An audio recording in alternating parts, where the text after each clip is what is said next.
दोस्तों आज काम की बात बताने जा रहा हूँ। वैसे रोज काम की ही बात होती है, फालतू क्या होती है। समझ लो कोई साड़ी है, कपड़ा है, कुछ भी है, आप दुकान में जाते हो और सेल लगा होता है, लिखा रहता है कि इसमें सेल है, या फिर दुकान में कहीं भी नहीं where you are able to apply this rule. अगर लिखा है 1500 का, 1500 रुपये का, मान लो कोई साड़ी है और उस पे दिया जा रहा है 1500 का 18% मान लो छूट दे रहा है 18%, मतलब कि 1500 में से 18% पैसा हमें उसे नहीं देना है, बाकी जो बचेगा वो पैसा उसे हमें देना है।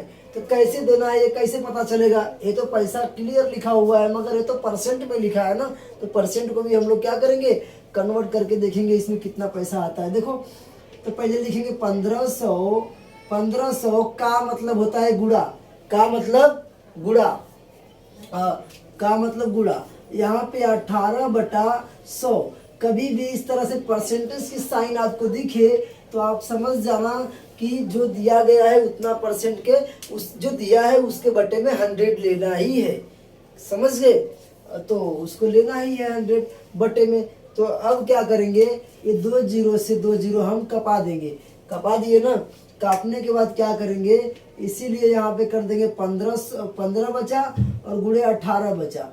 तो अब क्या करना, 18 का पहाड़ा 15 बार, इतना तो कोई याद करता नहीं है।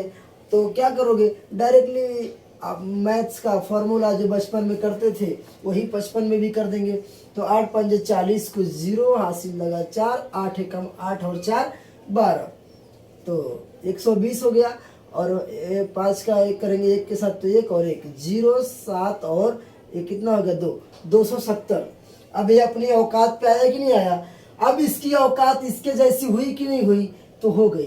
तो इसका मतलब ये है कि हमें हम मान लीजिए यहाँ पे आप इक्वल टू लगा दो तो भी चलेगा, नहीं इसीलिए रहने दो।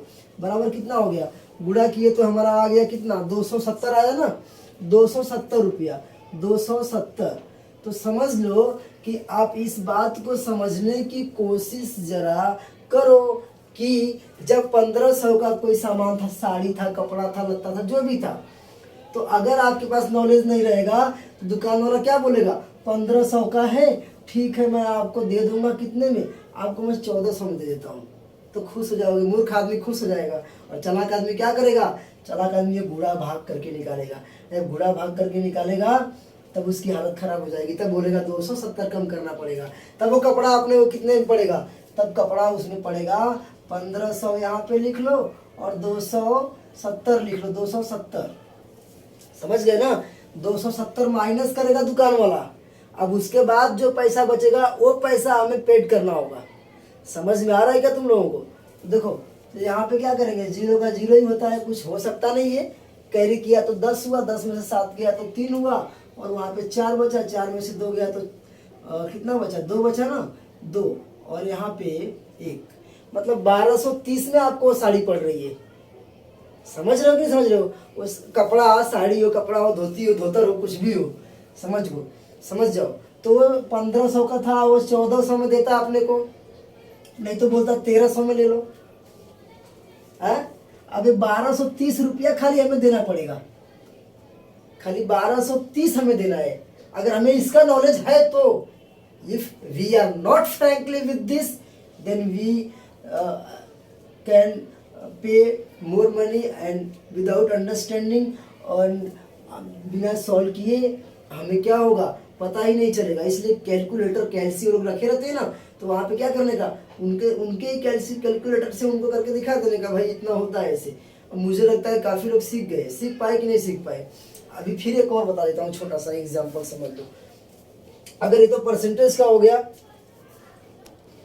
हाँ, तो एक और बता देता हूँ आप लोगों को। एक परसेंटेज हो गया हमारा, और एक और परसेंटेज निकालने बता देता हूँ कि किस तरह से परसेंट है तो उसको पैसे में कन्वर्ट कर लेंगे। बाद में परसेंटेज निकालने के लिए तो गुणा करना होता है, उसका अलग मेथड है। आप इस पे आ जाइए। मान लो, ध्यान दो इधर, एकदम इधर ध्यान दो, जरा भी नाटक नौटंका मत करो। देखो कभी भी लाइफ में दुकान में जाते हो, गोरेगांव मलाड कहीं जाते हो, तो शॉप में लिखा होता है कि नहीं 10% डिस्काउंट। डिस्काउंट जैसा सब सुना है कि नहीं सुना है? इंग्लिश में डिस्काउंट होता है ना आदित्य। तो क्या हो गया, डिस्काउंट लेने के लिए क्या हो गया, कोई चीज मान लो 1800 की है, 1800 की कोई चीज़ हमारे पास है और उसका डिस्काउंट कितना दे रहा है, डिस्काउंट लिखा है 1800 लिखा है, यहाँ पे लिखा है डिस्काउंट लिखा है, ठीक है, डिस्काउंट लिखा है। मान लो डिस्काउंट हमें दे रहा है कितना, दे रहा है 11% मान लो, ठीक है, डिस्काउंट हमें 11% दे रहा है, इसका मतलब यही होगा तो 18, ठीक है, 18 मल्टीप्लाई करेंगे 11 और एक इसका साइन देखते ही तुम क्या कर दोगे, तुरंत पलटी मार के यहाँ पे 100 लिख दोगे। जैसे ही 100 लिखोगे ये भाई साहब चले जाएंगे इकड़े तिकड़े हो जाएंगे, समझ गए, बाजू में हो जाएंगे, समझ गए ना, इनके नखरे खत्म हो जाएंगे, सब इकड़े तिकड़े बिछड़ जाएंगे। अब यहाँ पे क्या बचा, 18 गुणे 11 बराबर 18 का गुणा 11 बार अगर नहीं आता तो काहे के लिए रिस्क लेने का, फिक्स पहाड़ा है ना भाई, उसको फिक्स मेथड को लगाएंगे, रिस्क लेने से अच्छा है। 8 हो जाएगा, 1 हो गया, 8 हो गया, 1 हो गया, 8 9 1 198। मतलब अगर ये आपको 198 जो आया, आपको सिर्फ इतना ही अरे इतना आपको डिस्काउंट मिलेगा। डिस्काउंट कितना हो गया, डिस्काउंट आपका 198 रुपया हुआ, समझे कि नहीं समझे। इसका मतलब वो कपड़ा जो आप लिए थे अगर वो 1800 का है तो उसमें से 198 माइनस करना पड़ेगा, इतना हमें फायदा हुआ क्योंकि तुम 11% दे के रखे थे ना, बोर्ड लगा के रखे हो, वो हमने देखा, हम जा रहे थे स्टेशन पर घूमते घूमते हमने देखा अरे भाई डिस्काउंट चालू है, चलो ले लो, तो डिस्काउंट है। अगर आपको इसका नॉलेज नहीं रहेगा तब सामने वाला क्या करेगा, 1800 का चीज़ है तो बोलेगा भाई चलो 1750 में ले लो, समझ गए। और नॉलेज रहेगा तो आप क्या करोगे, एक खेला खेलोगे।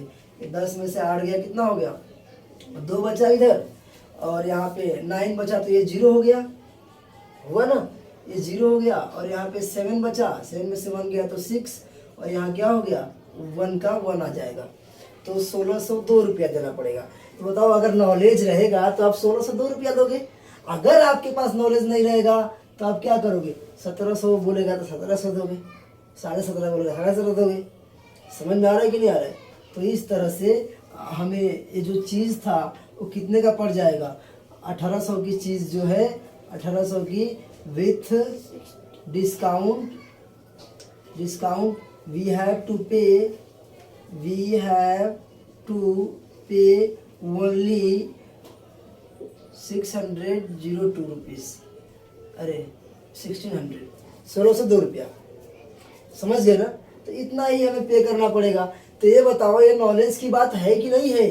कभी अपने पापा के साथ जाते हो, कभी डिस्काउंट लगाए, कहीं लिखा है 10%, 9%, 8%, 5%, तुरंत करने का, बोलने का, कितने का है वहाँ लिखा रहेगा मान लो 1300, तो 1300 लिखो। डिस्काउंट कितना दे रहे हो भाई, जिसका है ना का मतलब गुड़ा, ऑफ मतलब गुड़ा, डिस्काउंट ऑफ, मान लो ऐसा लिखा रहा तो 1300 का चीज़ है, बोला है 5% डिस्काउंट दूंगा, तो यहाँ 5 लिख देना और यहाँ क्या कर देना, 100 कर देना, 0 से 0 काट देना, 13 गुणे 5 कर देना, 13 5 65, मतलब 65 रुपया कम दूंगा, 1300 पूरा का पूरा नहीं दूंगा, नहीं तो तमाशा हो जाएगा। समझ गए कि नहीं समझ गए। तो इस तरह से आप परसेंटेज के इस रूप में लिखा हुआ, जानते हो वो लोग परसेंटेज में क्यों लिखते हैं, अरे बेवकूफ़ बनाने के लिए लिखते हैं। अगर इतने ही दुकानदार वाले तेज हुए तो लोग क्या करेंगे, परसेंटेज न लिख के तुम खुद ही परसेंटेज निकाल के और लिख दो ना कागज़ पे वहाँ पे कि भाई ये 1700 का है, डिस्काउंट 11% तो आपको इतने का पड़ेगा, है कि नहीं। लेकिन वो देखते हैं कस्टमर कैसा आ रहा है, अगर थोड़ा मोटी बुद्धि का रहेगा तो इसमें कैलकुलेटर लेंगे और थोड़ा बहुत कम करके बोलेंगे इतना हो गया, इतना %। और पढ़ा लिखा आदमी है तो बोलेगा चल तेरे को कैसे चलाने, तेरे को ही कैलकुलेटर चलाने नहीं आता है, मुझे भी आता है, चलते इधर, समझ गए कि नहीं। और अब तो फ़ोन हो गया है, सब लोग लेके चलते हैं और अपना कर लेते हैं। तो भंकसबाजी नहीं करने का, इस तरह से इसे सीखो। और एक आध और एग्जाम्पल बताऊं कि बस हो गया, बस हो गया। तो स्टूडेंट्स मेरे तरफ से मैंने कोशिश किया है कि इसको आपको अच्छे से बता दूं, और आप ऐसे ही कीजिए, कभी भी जाइए कहीं भी, कितना % लिखा है, जितना टोटल अमाउंट के मल्टीप्लिकेशन करके जितना % है उसके बटे में 100 डाल के और कैंसिलेशन करने के बाद जो आता है वो उतना कम पैसा हमें देना होता है, और जो पूरे में से उतना माइनस करके जो जितना बचेगा उतना उसे दिया जाएगा। तो इस तरह से आप लोगों को इस तरह से परसेंटेज को हम लोग किस तरह से परसेंट फॉर्म में लिखा है तो उसे पैसे के फॉर्म में निकाल के और कैलकुलेट करके हम लोग धोखे से बच सकते हैं। ये मैंने बताने की कोशिश किया है। मुझे आशा है आप लोगों को समझ में आया होगा, और नहीं आया होगा तो आ जाएगा, टेंशन की बात नहीं है।